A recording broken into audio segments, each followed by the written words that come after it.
Então, boa tarde a todos. Sejam muito bem-vindos a esta tarde de sábado aqui na Associação de Cultura Espírita de Alcobaça. Hoje vamos fazer uma palestra, mas com alguns documentários, com um documentário que vai ser apresentado, com algum espaço de debate. Diga sim à vida. Esta palestra surgiu ontem à noite. Era para ser só um debate, mas é impossível começar a trabalhar este tema e depois deixar pontos sem falar. E então acabo por trazer aqui uma série de informações.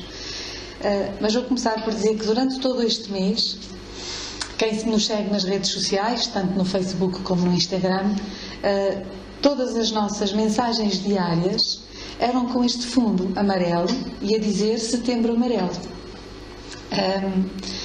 E com início, no topo de cada mensagem dizia sempre Setembro Amarelo, ponto de interrogação. Pesquisa e descobre o valor da vida. Tudo passa. Pede ajuda. Então vamos lá ver como é que surgiu o Setembro Amarelo, não é? O que é isto, o Setembro Amarelo, e como é que surgiu? A origem do Setembro Amarelo e de todo este movimento de conscienciatização contra o suicídio começou com a história de Mike M. nos Estados Unidos. O jovem era conhecido pela sua personalidade carinhosa e habilidade mecânica, tendo como sua marca um Mustang 68, que ele mesmo restaurou e pintou de amarelo. Porém, em 1994, o Mike cometeu suicídio com apenas 17 anos. Infelizmente, nem a família nem os amigos do Mike perceberam os sinais de que ele pretendia tirar a sua própria vida. E no funeral, os amigos montaram uma cesta de cartões e de fitas amarelas com esta mensagem: se precisar, peça ajuda. Porque quando acontece perto de nós, é quando nós nos consciencializamos que, de facto, como é que é possível que nós não vimos? E esse, às vezes, é o maior drama de quem acompanha ou quem vive de perto a partida de algum ente querido ou próximo de nós, através desta via. É como é que eu não vi. A ação ganhou grandes proporções e expandiu-se pelo país. Diversos jovens passaram a utilizar cartões amarelos para pedir ajuda a pessoas próximas. E a fita amarela foi escolhida como símbolo do programa que incentiva aqueles que têm pensamentos suicidas a buscarem ajuda. E em 2003, a Organização Mundial de Saúde instituiu o dia 10 de setembro para ser o Dia Mundial de Prevenção do Suicídio. O amarelo do Mustang do Mike passou a ser também a cor escolhida para representar essa campanha. Estamos então no Setembro Amarelo. E este é o Mike M. Eu preciso aqui de ressaltar uma coisa, é que a atitude do Mike M em cometer suicídio não foi um ato heroico. Apesar de, fruto deste ato, parece que surgiu toda uma campanha que pode trazer frutos tão benéficos. O que é importante perceber aqui, com toda a compaixão que possamos ter para com o Mike M, onde quer que ele se encontre, é que o que realmente fez a diferença foi a forma como os pais e os amigos, ao se perceberem desta enorme dificuldade em conseguir ajudar e com muita resiliência, transformaram este evento, que é um evento tão difícil, não é? Numa oportunidade de efetivamente chamar a atenção da necessidade do auxílio. E gerou-se esta enorme onda de solidariedade que acabou por se tornar numa campanha a nível mundial, porque foi perceptível, no momento, os jovens que, através do tal símbolo amarelo ou do cartão amarelo, se precisar, peça ajuda, recorreram efetivamente à ajuda. Portanto, esta atenção, chamada de atenção, é muito importante. Portanto, não foi o ato do Mike que criou o Setembro Amarelo. Foi a atitude de quem o acompanhou.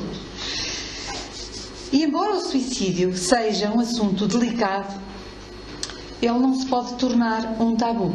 É preciso falar e acolher para conseguir prevenir. E o tema de hoje, ao longo da apresentação, pode se tornar um pouco fastidioso, porque eu trago aqui alguns dados estatísticos da Organização Mundial de Saúde, mas que são muito importantes, são demasiadamente importantes para serem ignorados. No entanto, também há formas de comunicar e dicas de como trabalhar este tema e de como abordar, até em termos de comunicação social. Os repórteres, os jornalistas, o que podem ou não fazer, de que forma podem ou não e devem comunicar estas notícias, de que forma é que podem transmitir a mensagem, fazendo com que ele efetivamente não seja um tabu e que se perceba que pode-se e deve-se falar dele e procurar ajuda, mas há formas para o fazer de modo a não se tornar num incitamento, num eventual incitamento ao suicídio. Por isso eu fiz aquele alerta há pouco em relação ao Mike M. E no jornal O Expresso deste ano, do Dia Mundial de Prevenção do Suicídio, 10 de setembro de 2021, uma pesquisadora que eu já vou identificar, portuguesa, deu esta entrevista, começando por dizer que, antes de mais, é preciso perceber que o suicídio não é uma doença, é um comportamento. Contudo, isto não quer dizer que a maior parte do que está por trás de um suicídio não seja, na maioria das vezes, uma doença mental. Algum tipo de desequilíbrio.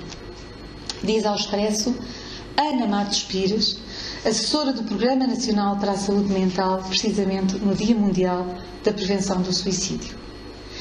Em Portugal, 3 pessoas por dia põem termo à vida. E o investimento na saúde mental na infância e na adolescência é de uma precariedade absoluta. Isto parece um pouco política, mas eu tinha que trazer esta informação aqui, esta e a que vou trazer a seguir. No mundo, o suicídio é a terceira causa de morte entre os jovens dos 15 aos 29 anos e a 7ª causa de morte de crianças entre os 10 e os 14 anos de idade. Mas há esperança. A OMS também nos diz que o suicídio tem prevenção em 90% dos casos. E isto é mesmo muitíssimo importante, não só pela esperança, como pela certeza de que temos algo a fazer. E vamos ver isso no decorrer desta apresentação. A OMS confirma ainda que a taxa de suicídio é mais elevada nos países de maiores rendimentos e insta por isso os governos em geral a cumprir o compromisso de estabelecer planos para prevenir o suicídio. E só isto aqui já nos faz refletir. Os países que são tidos como aqueles com melhores condições, com maiores rendimentos, são aqueles onde há mais taxa de suicídio. E se calhar, se nós pensarmos, alguns dos temas que às vezes são aqui abordados, como a felicidade, o ser feliz, o ser ou ter, a importância do ser ou do ter, faz-nos também questionar isso, que é aquela sensação de insatisfação que nunca mais acaba, não é? Nós queremos algo, atingimos, queremos algo mais. Atingimos, queremos algo mais. E isso é muito importante quando se trata do nosso aperfeiçoamento, do nosso aprimoramento, da nossa evolução íntima, ético-moral. Não tanto no ter, mas efetivamente no ser. A Europa foi a região do mundo com a taxa mais alta de suicídio. 14,1 por 100 mil habitantes. Mas agora vejam os dados que vêm a seguir. E esta notícia é deste ano, deste dia 10 de setembro. Em África, a taxa é de 8,8, quase metade do que na Europa. Na América é 9,6. No Sudeste Asiático é 12,9. No Mediterrâneo Oriental é 3,8. E no Pacífico Ocidental é de 10,8. Mas dentro da região Europa, Portugal está ligeiramente abaixo da média europeia, os 14,1, mas acima da média global. Temos uma taxa de 13,7 por 100 mil habitantes, dados de 2015, face a uma taxa mundial de 10,7. E isto é, como vamos ver, um problema de saúde pública. Uma em cada 6 mortes de pessoas entre os 10 e os 29 anos em Portugal é por suicídio. É assustador. São dados muito críticos. Na verdade, já é a principal causa de morte junto de crianças e jovens adultos no país, diz ao Expresso a doutora Ana Matos Pires, a tal assessora do Programa Nacional para a Saúde Mental, baseando-se em dados europeus de 2017 do Instituto que mede e avalia as questões da saúde. O facto de o número de mortes ser inferior quando se é mais jovem contribui para que o suicídio seja a principal causa de morte nesta geração, mas esta é apenas uma parte da explicação. Uma das razões mais importantes, diz ela, e que se aplica tanto a crianças como a adultos, é a pouca atenção que tem sido dada à saúde mental no que diz respeito à prevenção. Aqui falamos, como eu disse há pouco, de saúde pública. E a médica psiquiátrica reconhece que com a pandemia a saúde mental ganhou uma maior exposição, mas realça que enquanto as estratégias preventivas e de ação muito precoce não forem desenvolvidas, não haverá efetivamente eficácia. E continua a dizer, se isto é verdade para a saúde mental em geral, ainda o é mais para a saúde mental na infância e na adolescência, que é de uma precariedade absoluta, desde logo em recursos humanos. Ela diz-nos que há 2 décadas o número de psicólogos nas escolas e nas universidades era reduzido. Hoje continua tudo igual e sem nenhuma articulação com os serviços de saúde mental. Defende também esta que é uma coordenadora do Serviço de Psiquiatria da Unidade de Saúde Local do Baixo Alentejo. O Alentejo, que já de si, dentro do país, é uma zona crítica com taxa de suicídio elevada. Ela diz que as estratégias preventivas são diminutas. A ligação à escola, que é importantíssima, é diminuta. O número de pedopsiquiatras, psiquiatras dedicados às crianças e jovens, no Serviço Nacional de Saúde, é reduzidíssimo.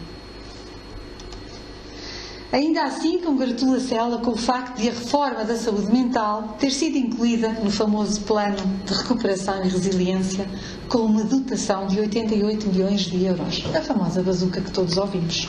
Isto parece quase política, mas não é política. É o estado da humanidade, e neste caso é o estado da nossa nação.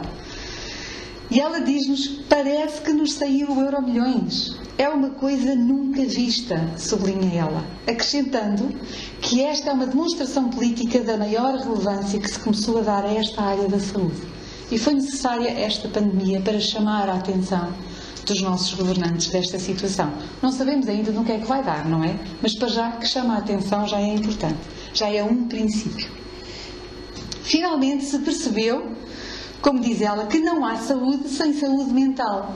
Este é o mote da Organização Mundial de Saúde. E todos nós sabemos isso. Quando nós não estamos bem, psíquica e emocionalmente, tudo o resto não funciona. Nós não temos força para trabalhar, não temos coragem, sentimos-nos cansados. Parece que tudo se torna muito mais pesado, muito mais difícil. Não importa se está um lindo dia de sol ou se está a chover, para nós está negro. Porquê? Porque é essencial a nossa saúde mental. A área infanto-juvenil está contemplada no Plano de Recuperação e Resiliência, por exemplo, na criação de equipas comunitárias de saúde mental para a infância e para a adolescência. O Programa Nacional para a Saúde Mental espera que haja, portanto, nada disto ainda são certezas, em futuros orçamentos do Estado, algum investimento a nível preventivo, nomeadamente no meio escolar e na interligação da escola com a saúde mental da infância e da adolescência no Serviço Nacional de Saúde. E nós sabemos que a maioria de nós, que eventualmente tenham esses problemas, terá que recorrer a psicólogos e psiquiatras privados. Porque se for para esperar pelo Serviço Nacional de Saúde, apesar de que temos um excelente Serviço Nacional de Saúde comparado com outros países, mas efetivamente esta é uma situação dramática que é necessário dar assistência. Se for uma situação urgente, teremos que recorrer ao privado. Hoje sabe-se ainda que a depressão aumenta o risco de suicídio em 20 vezes. O tal problema de saúde mental. 6 em cada 10 suicídios foram efetivados por doentes com depressão. daqui vem a tal taxa de que 90% dos suicídios são preveníveis e podem não se consumar se houver essa prevenção. E que o suicídio causa mais mortes que o cancro da mama, malária, a guerra e os homicídios. E qual foi o impacto da Covid-19 na evolução da taxa de suicídio? Ela aqui é muito perentória, dizendo: não temos dados. E explica que não se deve comparar taxas de suicídio em curtos períodos de tempo. Devem estudar-se períodos de 3 a 5 anos. Existe um enorme estigma, diz ela, não só em relação ao suicídio, como também em relação à doença mental. E não só na sociedade em geral, mas muitas vezes entre os próprios profissionais de saúde. Diz-nos ainda que, numa recolha que fez há cerca de 3 anos de discursos de deputados de diferentes partidos e de alguns membros do Governo na Assembleia da República desde 1972, pôde pesquisar palavras como esquizofrenia, demente, bipolar. Diz ela que é completamente transversal, não há ninguém que escape, da esquerda à direita, da ditadura aos dias de hoje, o uso destas palavras como ofensa. E conclui: isto mostra-nos bem o estigma. Não se ouve, diz ela, não passa para ninguém ouvir dizer seu idoso ou seu insuficiente renal, mas passa pela cabeça dizer: o senhor é um esquizofrénico, o senhor é um demente. Porque também é isto que se ouve nos debates da Assembleia da República, certo? É as agressões verbais, quando muitas das vezes estas agressões verbais agridem muito mais aquela pessoa que está em casa a assistir a um debate, que sofre de alguma destas patologias e pensa: então, mas isto agora é ofensivo? Dá que pensar, não dá?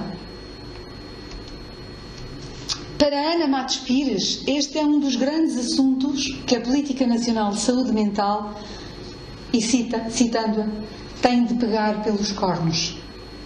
É preciso coragem para trazer isto a público.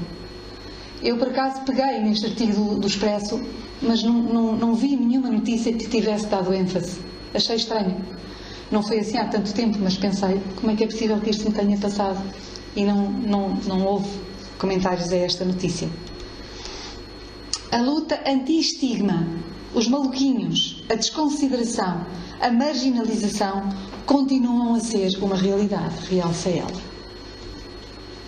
E remata: isto melhora-se com o aumento da literacia em saúde e com o investimento real na saúde mental, nomeadamente na informação sobre saúde e doença mental.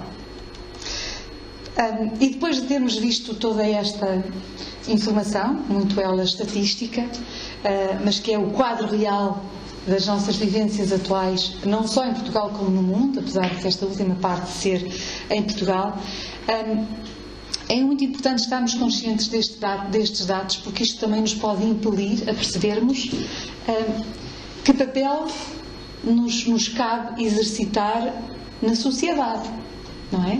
Porque a sociedade, tudo aquilo que nós vivemos, não é tudo culpa dos governos, nem dos governantes.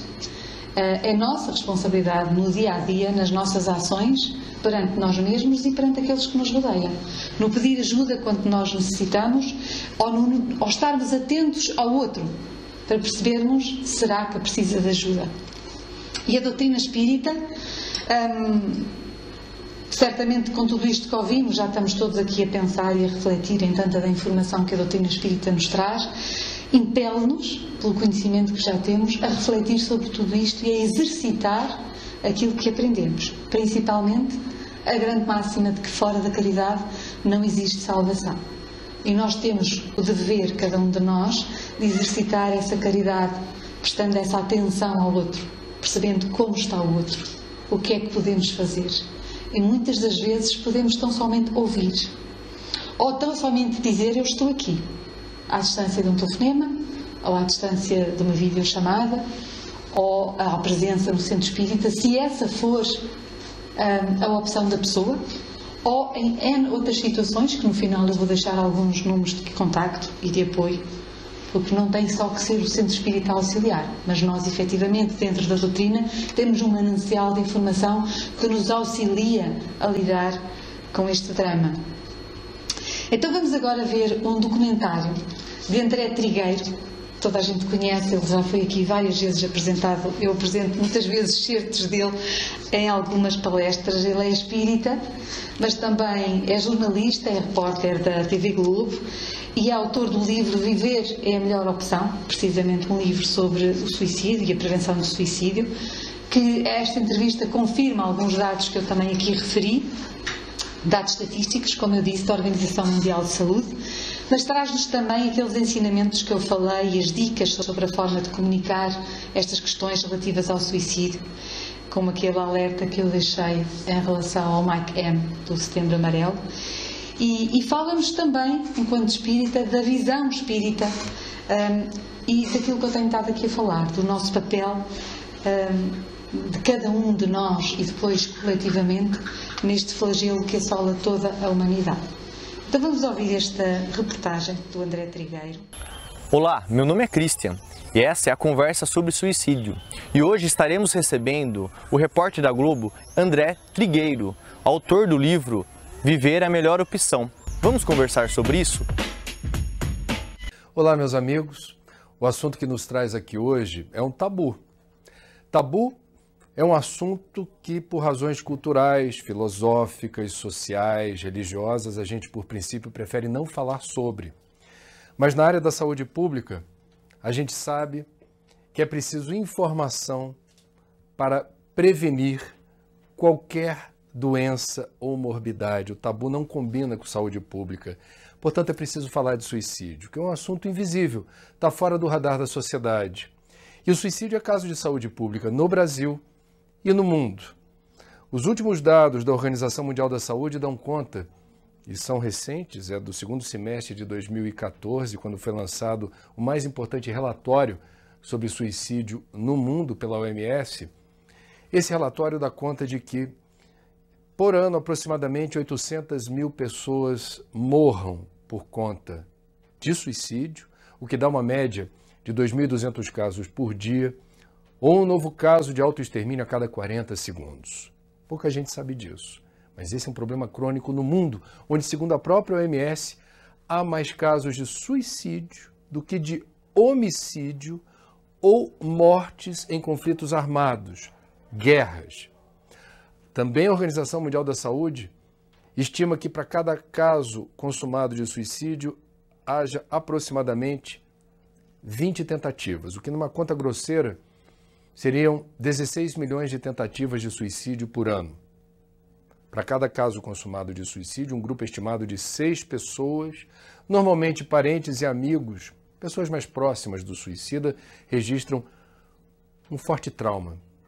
É uma dor, a perda dos entes queridos já implica numa dor que vai demandar um tempo de superação. O que os psicólogos e psiquiatras chamam de luto, é preciso respeitar esse luto. Cada um merece ter o seu tempo de cada um, para se recuperar da ausência de alguém querido.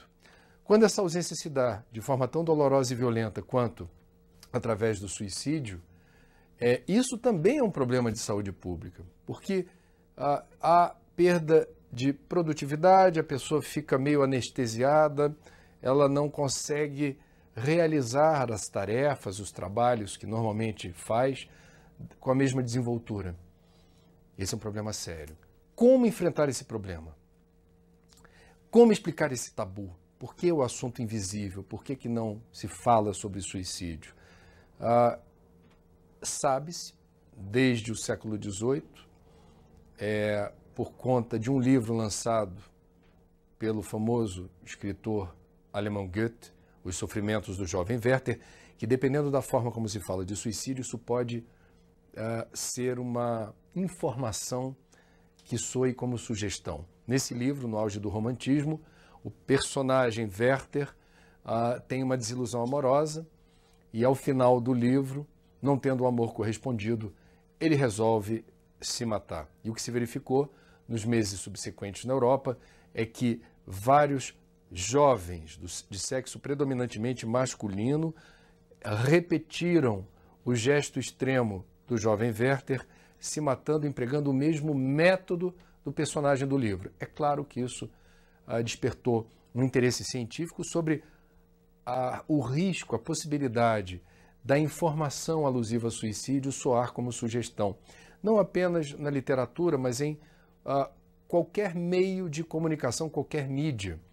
E isso se confirmou ao longo do tempo. Portanto, construiu-se uma convicção, seja no teatro, no cinema, nas mídias, numa música, histórias de ficção ou não ficção, dependendo da forma como se fala de suicídio, isso pode alcançar mentes fragilizadas, pessoas fragilizadas psíquica ou emocionalmente como uma sugestão. Então, é correta a prudência, a cautela, o cuidado na hora de falar de suicídio. Mas aí como é que se enfrenta o problema se a gente não pode falar de suicídio? Não é para falar de suicídio? O que diz a Organização Mundial da Saúde? Existe um jeito certo de falar de suicídio, é preciso falar.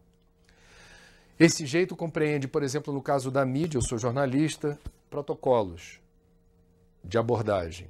Por exemplo, em sendo inevitável falar de suicídio, quando o suicídio é notícia, e isso, para a gente citar um exemplo, no ano de 2014, nós tivemos, foi o assunto mais acessado no Google em 2014, o suicídio do ator e comediante Robin Williams.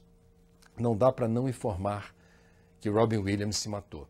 Entretanto, existe um manual da OMS, da Organização Mundial da Saúde, recomendando aos jornalistas como abordar esse tema nas mídias. Então, resumidamente, não abrir espaços generosos em lugares de destaque com manchetes e fotos. É uma recomendação. 2. Não enaltecer as qualidades morais do suicida. Isso também é importante, para não, em mentes que estão fragilizadas psíquica e emocionalmente, não se dar o recado de que se eu me matar, ainda vão falar bem de mim por aí. 3, não descrever em detalhes o método empregado, não didatizar o suicídio. São cuidados para evitar o efeito mimético, para evitar esse risco da propagação. Mas pode falar, respeitando-se os cuidados. E o mais importante, segundo a OMS, é preciso fazer chegar a informação. E se eu tivesse que resumir o que é de mais importante nessa nossa conversa, seria este dado, que segundo uma pesquisa feita por suicidólogos, que são psiquiatras ou psicólogos especialistas no fenômeno do suicídio, com o respaldo da Organização Mundial da Saúde, o suicídio é prevenível em 90% dos casos, porque de cada 10 casos de suicídio, 9 há associação com psicopatologias diagnosticáveis e tratáveis. Portanto, não há um determinismo de uma pessoa que tem a ideia suicida e é questão de tempo ela se matar. Em 90% dos casos, o suicídio é prevenível. Em 90% dos casos, o suicídio é prevenível. Essa informação implica num rearranjo da sociedade.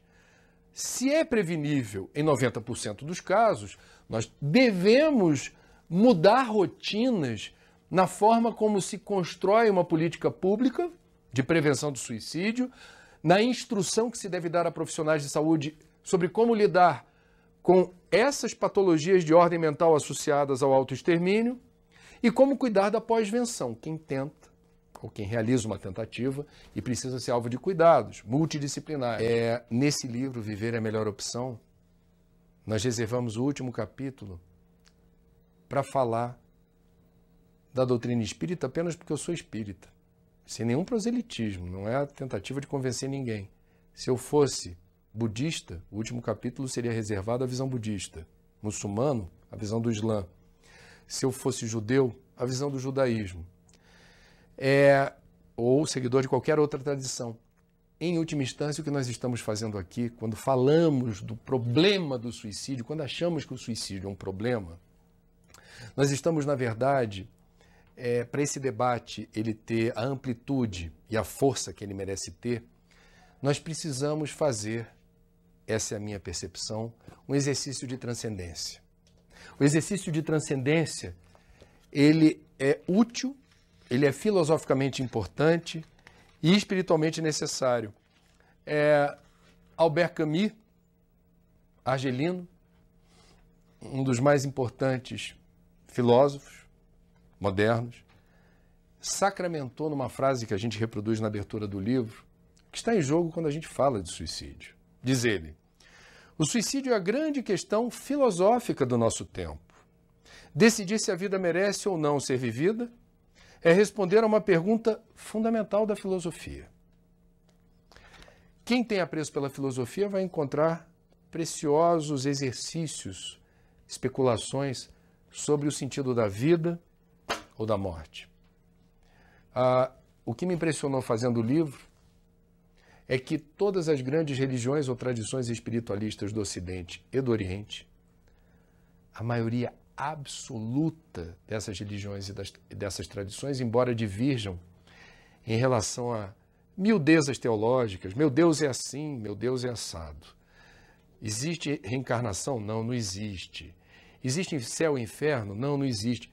Divergem em vários aspectos, mas convergem amplamente quando afirmam que o suicídio jamais representa um alívio ou uma solução para os problemas. É interessante, mesmo uma pessoa que não acredita nessas coisas, acessar essas informações, porque é muito curioso quando todas essas tradições ou religiões elas se harmonizam e elas convergem quando afirmam isso. Não existe a morte. E quando sobrevém a morte do corpo físico, nós, tal qual se dá uma lagarta que se liberta do casulo, a gente se transforma, é uma viagem, é uma outra resolução de vida. E essa informação ela é importante ter, ainda que a gente não tenha a crença, mas é importante ter. Entra no pacote, entra no HD, é algo que você pode levar em conta no momento difícil. E aí, do ponto de vista do Espiritismo, me permitam dizer, é muito interessante a forma detalhada, pormenorizada, com que essa doutrina, codificada no século XIX, tenta explicar a realidade do suicida no plano espiritual. E isso deve ser também assuntado para quem realiza pesquisas na direção do que seria, hipoteticamente, uma realidade espiritual do suicida. Resumidamente, a gente poderia dizer que a primeira impressão sentida por alguém nessa condição é de arrependimento. Ninguém nasce pré-determinado para se matar. Não existe a genética do suicídio. Não tem um gene suicida. Ninguém nasce com um planejamento espiritual como se tivesse essa história do destino. Não, uma família que tenha muitos suicídios. Meu avô, meu pai, minha irmã, não sei quem. Não, esquece.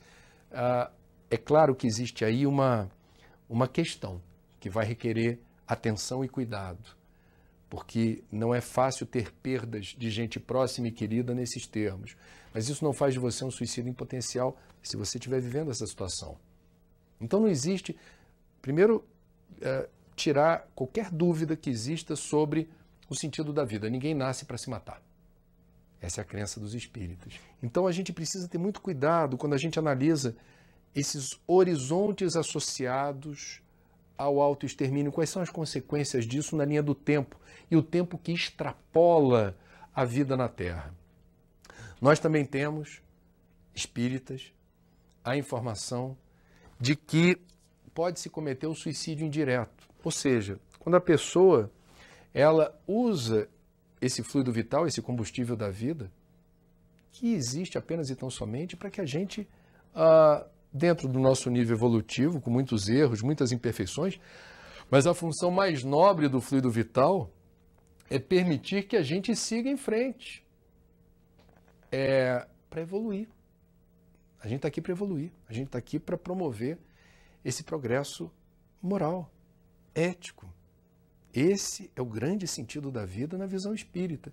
Quando a gente malbarata essas energias, esse fluido vital, na direção dos vícios, na direção da banalização do emprego dessa energia naquilo que não nos dá o devido retorno do ponto de vista do engrandecimento, do autoconhecimento, da depuração do nosso sentimento. Quando a gente malbarata essas energias na direção do entorpecimento, das drogas lícitas ou ilícitas, da compulsão pelo jogo, pelo sexo, aonde a gente se dispersa e muito facilmente perde o controle da situação, e a situação nos controla e a gente vai seguindo o fluxo inebriante das sensações do corpo, do prazer efêmero e descartável, tudo isso conspira contra a nossa situação espiritual. Então, suicídio indireto significa, eu posso até não ter usado de forma agressiva e instantânea uma ferramenta, um instrumento para colapsar a vida orgânica. Mas eu já venho fazendo isso por capítulos, a prestações há algum tempo. E isso pode ser algo muito doloroso do ponto de vista do pós-mortem. Encerrando esse capítulo da visão espírita, não acreditamos em penas eternas, céu, inferno. O céu e o inferno são experiências íntimas. O juízo final é o tribunal da nossa consciência. E nós temos a chance de nos redimir. Somos reencarnacionistas, teremos a oportunidade de fazer lá na frente, tomar as decisões diferentes, em favor da nossa saúde, da nossa alegria, em favor da nossa jornada evolutiva. Meus amigos, me perdoem aqueles que ficaram talvez um pouco surpresos com o fato da gente consumir uma parte da nossa explanação aqui com a retórica espírita. Como disse, nas especulações sobre se é ou não pertinente pensar em suicídio e de que forma, o exercício da transcendência precisa ter lugar. É uma questão fundamental, como diz Albert Camus. E nós precisamos ter, eu diria, dentro de uma ética existencial, o cuidado com o próximo. Eu não preciso ser profissional de saúde para me sensibilizar com a dor de alguém ao meu redor, que eu não conheço, não sei quem é, mas se está em sofrimento, o resgate da nossa humanidade se dá a partir da capacidade da gente se sensibilizar com a dor alheia. Nós somos uma grande comunidade e nesse formigueiro humano, a única chance que a gente tem de dar certo enquanto civilização é prestando atenção naquilo que nos compete fazer para minimizar ou neutralizar a dor e o sofrimento do outro. Nós precisamos, em meio aos valores prevalentes da sociedade de consumo, do materialismo, do hedonismo, do individualismo, do hedonismo, todos os ismos que conspiram em favor dessa blindagem, e nós vamos ficando imersos assim ou dispersos dentro de um conceito de ilha. Eu existo apenas para me servir, me locupletar, e quem tiver à minha volta que me ature. Essa é a receita do fracasso. E não é do fracasso individual, é do fracasso coletivo. Nós precisamos ter um projeto coletivo. Saúde não é um assunto apenas de médicos, psicólogos, psiquiatras, psicanalistas, profissionais de saúde, assim denominados. Eles têm autoridade técnica para realizar os procedimentos na direção contrária à das patologias, das doenças, das morbidades. Mas todos nós precisamos assumir o mandato humano da ética do cuidado. O cuidado com o outro. Prestar atenção no que acontece à nossa volta e nos prontificar a agir sempre que possível para estancar a dor e o sofrimento. Essa é a melhor receita da saúde integral. Obrigado pela atenção. Foi um bocadinho longo, mas acreditem que foi muito difícil de cortar. Havia muito mais para apresentar, porque ele faz muito bem esta ponte do início deste tema, em que parecia um tema muito político ou fora da doutrina, porque estávamos a falar de factos reais e concretos da nossa sociedade, e ele faz aqui a ponte da ligação à doutrina espírita, com uma expressão que eu gostei muito, que foi aquilo das miudezas teológicas, que é muito importante nós termos em atenção isso, e quando nos prestamos ou predispomos a auxiliar, não olhar ao credo, ao que a pessoa crê, como ele diz, não importa a crença, cabe-nos tentar fazer a nossa parte no auxílio. E a pessoa acredita ou não acredite, ao fazermos este papel de divulgação, ao fazermos estas palestras, estes eventos, as pessoas de alguma forma vão tendo acesso à informação. É como ele disse, fica lá. E a pessoa eventualmente, se for pensar no assunto, se calhar vai pensar, epá, falaram de que isto não é bem assim, só o corpo é que morre, o espírito continua, muitos deles vêm dizer que se arrependeram. E outra coisa muito importante é sabermos que nós efetivamente nunca estamos sós. Temos sempre o auxílio dos nossos guias, da espiritualidade bondosa e amiga. E obviamente que o espírito que se suicida, não é? Vai ter sempre um papel de sofrimento ao desencarnar, pelo tal arrependimento e por perceber que afinal não acabou tudo. Mas é importante também passarmos a informação de que essas dificuldades, é um pouco como o André Trigueiro disse, não existem penas e gozos futuros, está diretamente ligada com o estado psíquico e emocional daquele ser, no momento em que cometeu aquele ato, em que fez aquela escolha, mas também terá a seu favor, ou em seu benefício, ou em sua maior dificuldade, todas aquelas que foram as suas conquistas ao longo das sucessivas reencarnações. E isso é muito importante enfatizar. Porque é muito importante enfatizar que todo o progresso que nós possamos fazer em prol da nossa evolução íntima é o nosso maior advogado em toda a parte. E também no plano espiritual. E a nossa evolução íntima faz parte o auxílio ao próximo. Sem dúvida nenhuma, como foi aqui passado. Não sei se alguém quer partilhar alguma informação ou dizer alguma coisa. Estamos quase a terminar, mas eu vou passar ainda. Diga, Sr. Joaquim. Pronto, a gente sabe que o sofrimento, a pessoa em sofrimento tem essas tendências. A pessoa que sofre, ou na parte mental, ou na parte mais física. Então, tive uma reportagem em que dizem que o sofrimento tem como causa a ignorância. Eu não concordo muito com isso, mas pronto, nem todos têm acesso a certa coisa, o que está aqui a passar, o que está aqui a falar, e estamos a ver aqui as saídas para a crise que a gente possa ter. Mas isso também é a tal ignorância. Ignorância não significa dizer que a pessoa seja um ignorante. Podem não ter acesso a determinada informação. Pois, esses acessos. Muitas vezes essa informação, muitas vezes, não está, os jovens e a sociedade não têm, em geral. Não tem, não tem, em geral. Não tem. Vou só contextualizar, porque não se ouve muito bem.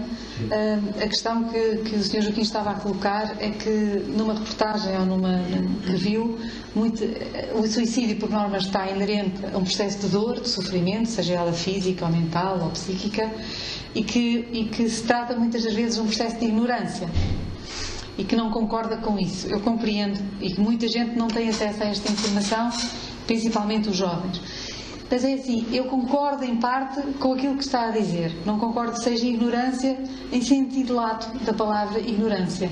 Mas ignorância é nós desconhecermos determinada coisa. Ignoramos determinado facto. Isso é ignorância. E, efetivamente, muitas das vezes, alguns dos sofrimentos que nós temos é por ignorância nossa. Ignorância no sentido de que eu não busquei ajuda ou não busquei esclarecimento. Muitas das vezes, ao conseguirmos perceber a vastidão e tudo aquilo que está a provocar aquele processo de dor, ou de desequilíbrio, ou de fragilidade, vamos sair da ignorância em relação à causa, aos sintomas, aos efeitos. Se calhar vamos perceber qual o caminho a tomar, que ajuda podemos ter. Eu penso que seja neste sentido a questão da ignorância. Quanto aos jovens não terem acesso à informação, aí não concordo mesmo de todo, porque são a camada que mais acesso tem às redes sociais, tirando aqueles que não têm capacidade financeira, não têm internet, ou computador, ou telemóvel, smartphone, digamos assim. De resto, eles passam horas com acesso a toda a informação. Há aquela que é pertinente e há que não é. A questão está, eles são seletivos para não escolherem determinada informação. E, infelizmente, como também disse André Trigueiro, e como eu também iniciei este tema, é um tema tabu. E quem procura informação destas, ou está numa ótica de pesquisa, ou podem ser até já alguns jovens já interessados no tema, ou alguns com alguns problemas e estão a tentar perceber o que e como fazer. Então é muito importante desmistificar. Isto, a minha opinião também, não é? Mas eu iria passar, não sei se tiveram a oportunidade de ver, e tenho que chamar a atenção aqui, não podia deixar de passar um pequeno excerto desta entrevista, que foi passada na quarta-feira, na ADEP TV. O entrevistador foi o José Lucas e o entrevistado foi o Diogo Correia, não sei se conhecem, do Centro de Cultura Espírita de Caldas da Rainha. Eu terei apenas alguns excertos porque daria para apresentar aqui, e é fabuloso. É o testemunho de um caso real, bem próximo de nós, e que nos faz pensar realmente sobre o valor da vida. O tema é o valor da vida e a eutanásia, mas eventualmente ele acaba por falar sobre pena de morte e sobre suicídio. E o exemplo dele é fantástico. Por isso eu não podia deixar de o trazer aqui e como só trago um excerto, queria relatar algo que acontece logo no princípio da entrevista, quando ele começa a contar a história dele, quando era pequeno e as coisas que fazia e o que os pais passaram com ele. E o Lucas, a determinado momento, diz-lhe: então, na realidade, os teus pais e tu, vocês foram uma família de heróis. E ele responde, achei engraçado que ele diz: não sei se pode chamar heróis. Penso que me educaram da maneira correta, não como um coitadinho ou aquela criança especial, mas sim uma criança com necessidades diferentes das outras crianças, mas com direito a tudo. Direito a castigos, direito a querer brincar, a querer conviver e a ter tudo. Os castigos quando se portava mal, a brincar, a conviver, a tudo isso. Então é muito importante, vejam na íntegra, vale muito a pena. Está no site da ADEP TV e foi na passada quarta-feira. E vai de encontro a isto que o André Trigueiro teve a dizer, mas na primeira pessoa, que é o Diogo Correia. Vou apresentar-vos então. Estamos aqui, para quem tem entrado agora, estamos a falar sobre eutanásia e que vida. O Diogo Correia vive nas Caldas da Rainha, é espírita e também nosso amigo, que é um privilégio, e está-nos a falar também da sua opinião. Já desta a tua opinião bem assertiva acerca da eutanásia, o que é que tu achas da pena de morte e do suicídio? A pena de morte, eu abomino completamente a pena de morte. Quer dizer, não há defesa possível. Isso aí, para mim, não há defesa possível em ponto nenhum. A pena de morte, para mim, não faz sentido. Ponto. Não há mesmo que me queiram demonstrar o contrário, eu não encontro um ponto em que eu consiga concordar.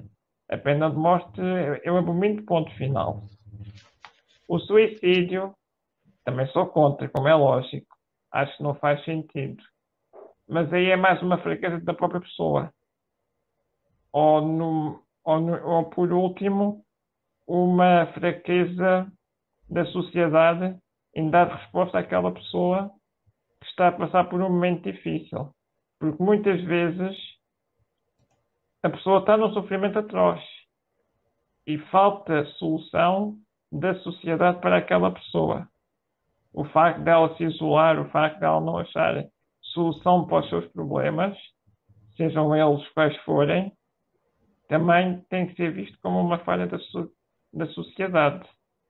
Portanto, isto falando para quem não tem o conhecimento espírita. Para quem tem o conhecimento espírita, ainda faz menos sentido o suicídio, não é? Porque nós sabemos que esta vida é uma passagem, é um pequeno episódio de um livro enorme que nós temos e não o vamos manchar por um período difícil. Mas mesmo assim eu penso que sociedade quer dizer que vivemos todos uns com os outros. Então temos que nos apoiar, não é? Eu estava aqui a pensar, Diogo, eu nunca tinha pensado nisso que tu disseste. Epá, esse pensamento é de uma profundidade que até me emociona. Que de facto, quando alguém se suicida, significa que nós, sociedade, estamos a falhar. Nunca tinha pensado nisso. Eu penso que sim. Porque quando alguém se suicida é alguém que perdeu toda a esperança, que não vê uma saída, né? E sendo nós todos cerca de 7,8 mil milhões neste momento, quem se suicida sente-se sozinho, né? Quando tem aqueles 7,8 mil milhões, menos um, à volta, que Exato. são os seus irmãos e que poderiam ajudar. De facto, fica aqui este pensamento do Diogo Correia, que quando alguém se suicida, é sinal de que a sociedade está a falhar. Também é importante, se calhar, dizer, Diogo, que as pessoas pensam que nós espíritas somos mais evoluídos que os outros, não é? Somos melhores, somos os bons, somos que a gente não falha, somos perfeitos, não é? É assim, dos espíritas que tu conheces? É assim, Lucas. Ou eu tenho azar, ou o meu grupo de amigos espíritas tem um monte de falhas. Eu não sei se tenho azar e os outros não são, mas o meu grupo tem montes de falhas. É começar por mim que nunca mais acabam. Não, nós temos falhas, claro que temos montes de falhas. E como eu disse há bocado, o Espiritismo veio ajudar-me a olhar para mim, a conhecer-me. E quando nós olhamos para nós próprios, muitas vezes não gostamos do reflexo, não gostamos daquilo que o espelho nos diz, não é? Claro que temos montes de defeitos. Aquilo que eu acho que nós tentamos é melhorá-los, é tentar limar as falhas que nós temos. Pelo menos eu penso assim, não é? Que nós fazemos isso, ou que tentamos. Podemos não conseguir, mas tentamos. E o tentar já é uma grande diferença. Uhum. Uma penúltima pergunta. Aliás, uma última pergunta e depois deixo-te uma última palavra. Numa última pergunta, Diogo, eutanásia, sim ou não? Tens mais alguma coisa a dizer acerca disto? Eu acho que para as pessoas que nos estão a ouvir já foi quase que essa pergunta já tem uma resposta. Mas pronto, ao dia, eu volto a dizer, como digo sempre a todas as pessoas que falam comigo sempre sobre isso. Ao dia de hoje, eu penso que não. A eutanásia não faz qualquer sentido. Não quer dizer que eu, no futuro, não possa pensar diferente por sucumbir à ideia de aliviar o sofrimento. Porque eu acho que é o sofrimento é talvez a única hipótese, não é hipótese, mas talvez o único ponto onde eu dou um bocadinho de desconto a quem pensa na eutanásia é talvez aí nesse ponto, que é a dor, o sofrimento atroz, aquela dor física que nós não aguentamos 24 horas por dia. E isso por vezes destrói-nos o nosso espírito, o nosso psicológico. E a pessoa aí tem todo, e a pessoa aí pode ir abaixo e pensar que sim. Outros motivos a mim não faz qualquer sentido. E é muito perigoso partirmos do princípio de legalizar a eutanásia e depois começamos a eutanasiar pessoas por qualquer motivo e mais algum. A mim faz muita confusão. Isso sou sincero. Portanto, não. Eutanásia não. Não vejo com bons olhos isso seguir em frente. Não quer dizer que eu não mude ideias daqui para a frente, mas duvido. Sou sincero e duvido. Queria-te agradecer para já, privilégio de te ver assim à distância, porque não tem sido possível pessoalmente por causa da Covid. O privilégio da tua entrevista, dos teus raciocínios. Fica como referência uma frase que tu disseste que eu nunca tinha pensado nisso, que é: quando alguém se suicida é porque a sociedade falhou em alguma coisa. E e de facto temos todos de meditar nisso, porque é uma grande verdade, é um grande pensamento que nos deixas aqui para que todos meditemos. E nesta despedida, que palavras finais gostarias de deixar ao auditório da ADEP no Facebook e no YouTube, onde vai ficar depositada esta entrevista, com a tua autorização, obviamente. Claro. Primeiro que quero agradecer o convite, Lucas, interessado por vocês da ADEP. Foi um privilégio aqui poder estar este bocadinho com vocês. Quero também um cumprimento a todos vós desse lado. A mensagem que eu posso deixar é uma mensagem talvez simples, mas que para mim faz sentido. A vida é boa. Não tenhamos dúvidas. Desde que nós consigamos aceitar as fases menos boas e usufruir das fases boas que nós temos, pondo de parte os nossos egoísmos, as nossas invejas e os nossos orgulhos. Se nós conseguirmos isso, a vida pode ser boa independentemente do resto. Fases más todos temos e fases da revolta por vezes também. Se tivermos fases más e não tivermos a conseguir dar a volta por cima sozinhos, pedir ajuda é importante. Não é sinal de fraqueza, como muitas vezes nós vemos isso escrito e dito por muita gente. Pedir ajuda é necessário quando nós estamos em baixo, seja quem for. Há um amigo, há um psicólogo, há alguém do centro espírita. É só isso que temos que fazer. Porque depois o caminho e a saída irá aparecer para os problemas que nós temos. Quantas vezes é que nós sabemos tardiamente que um amigo nosso tinha problemas e nunca pediu ajuda? E depois a vida dele acabou por seguir um caminho menos bom. Acho que a mensagem que eu posso deixar é essa. Olha, Diogo, não podíamos encerrar da melhor maneira, Queremos te agradecer. Era interessante porque esta parte final, ele no fundo faz agora uma compilação da vida dele também, não é? E dá-nos algumas dicas e mostra-nos esta questão de que neste momento a opção dele não seria, mas nunca sabe o futuro, mas também alerta, por isso é que é importante ver a reportagem na íntegra, de que hoje em dia a medicina tem muitas formas de auxiliar, através dos cuidados paliativos, o alívio desta dor. É muito interessante verem esta reportagem. Quem puder, veja. Passou na quarta-feira passada, a ADEP TV, Eutanásia que Vida, com o José Lucas e o Diogo Correia.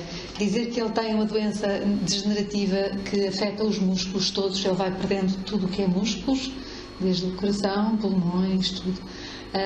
Foi de começar os primeiros sintomas aos 6 meses de idade. Disseram que ele teria 16 a 17 anos de expectativa de vida. Ele tem 38 anos.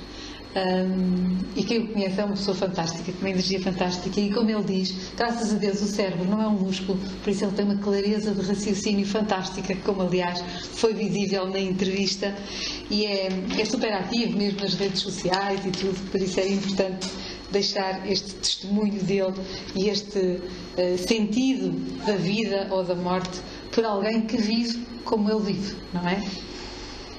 E seguindo em frente, por isso a vida realmente é de uma importância extrema. Acreditemos ou não na reencarnação, acreditemos ou não na imortalidade do espírito, que o nosso corpo morre e nós continuamos.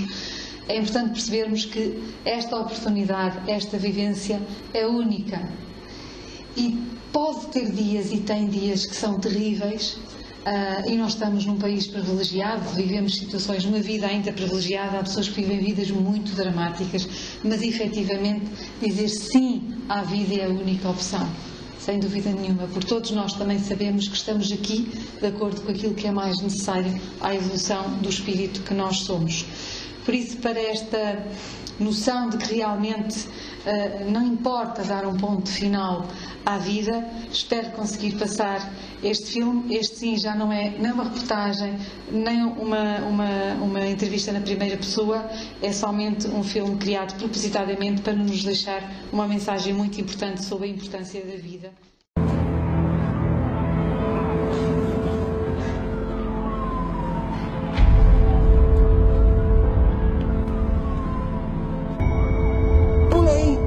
É isso que você quer? A cada 4 segundos alguém tenta o suicídio, sabia? Agora, é interessante. O suicida é um assassino. Ele se mata primeiro, claro, mas ele acaba matando também todos aqueles que ficam vivos. Família, os filhos. Olha para você, preso na sua gaiola emocional, alienado às misérias maiores que as suas. Quem disse que você não consegue carregar com o peso das suas pernas? Você não sabe como é que... Eu respeito a sua dor. Ela é só sua, é a única coisa que você consegue realmente sentir. Inclusive eu admiro a sua coragem. Coragem? Claro! Imagine se jogar dessa altura e esmagar totalmente seu corpo em troca de uma noite tranquila na solidão do túmulo. Está sentindo seu coração batendo?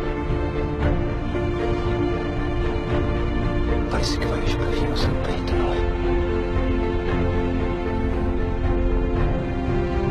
Está gritando para você deixar de ser egocêntrico.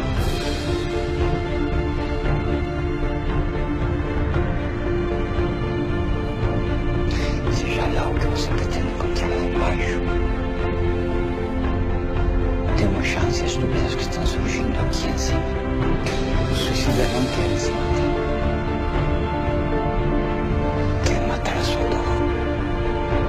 Eu vendo que o dinheiro não pode comprar. Coragem para os seus seguros. Ousadia fóbicos. Sensatez para os incautos. E para os suicidas. Até que você veja. Uma vírgula.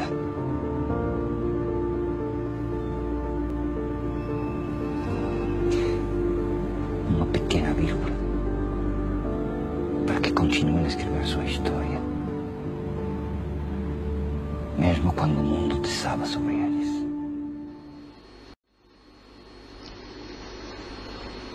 E pronto. Terminei. Deixava aqui alguns contactos que são muito importantes, a começar pelo contacto da ACEIA. Através das redes sociais podem aceder aos nossos contactos, por telefone, por mensagem, em que podemos falar sobre estes temas de forma totalmente privada. A ADEP, a Associação de Divulgadores de Espiritismo de Portugal, também está aqui o acesso, estão disponíveis online, também é muito fácil aceder.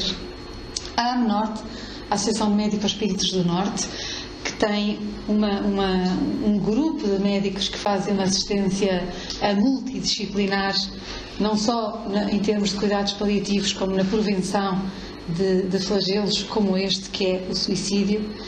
A linha SOS Voz Amiga é uma linha de apoio emocional e prevenção ao suicídio, portanto, números oficiais nacionais, independentemente de qualquer filosofia de vida. A linha de serviço de informação às vítimas de violência doméstica, SOS Droga, a linha de saúde pública, a linha de apoio na demência, enfim, são imensas, eu trouxe algumas, há muitos livros também na doutrina espírita para que possamos fazer esta aprendizagem, perceber o que é que realmente acontece após a partida, após a morte do corpo físico.